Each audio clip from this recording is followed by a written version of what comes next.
వినూత్నమైన కార్యక్రమం స్టూడెంట్స్ అంతా పెట్టారు. అది మీరు చూసినప్పుడు గ్రీన్ పాస్పోర్ట్ ఇంట్రడ్యూస్ చేసి ప్రతి ఒక్క స్టూడెంట్ కూడా ఇన్ని నెంబర్ ఆఫ్ చెట్లు పెట్టాలి, ఆ చెట్లు పెట్టి ఆ వాతావరణంలో వీళ్ళు కూడా మమేకమయ్యి భవిష్యత్తులో నేను పెట్టిన చెట్టు ఇప్పుడు కూడా బాగుందని గుర్తుపెట్టుకునే విధంగా గ్రీన్ పాస్పోర్ట్ కూడా క్రియేట్ చేశాం. అయితే ఈరోజు మనందరం ఇక్కడ ఒక పండుగలాగా జరుపుకుంటున్నాం. నేను చాలా మీటింగ్లకు వెళ్తున్నాను, ఎన్నో పబ్లిక్ మీటింగ్లు అడ్రస్ చేస్తాం, లక్షల కొద్ది జనాభాతో అడ్రస్ చేస్తాం. కానీ ఆ మీటింగ్లంతా ఒక ఎత్తు. స్వచ్ఛాంధ్ర అవార్డు 2025 కార్యక్రమం నా జీవితంలో ఎక్కువ ఆనందాన్నిచ్చే ఏకైక కార్యక్రమం అని మరొక్కసారి మీ అందరికీ విజ్ఞప్తి చేస్తున్నా.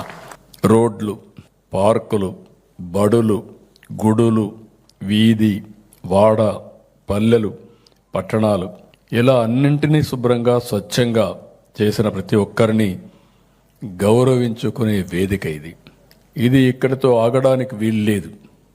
మిమ్మల్ని చూస్తుంటే మీలో ఒక్కొక్కరు ఆపరేషన్ సింధూర్ వీరుల్లాగా కనపడుస్తున్నారు నాకు. అలాంటి వినూత్నమైన కార్యక్రమాలు చేశారు.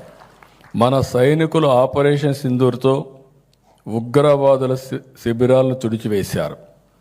మీరు మీ కష్టంతో చిత్తశుద్ధితో మీ ఆరోగ్యాల్ని పణంగా పెట్టి అపరిశుభ్రతని తరిమివేశారు.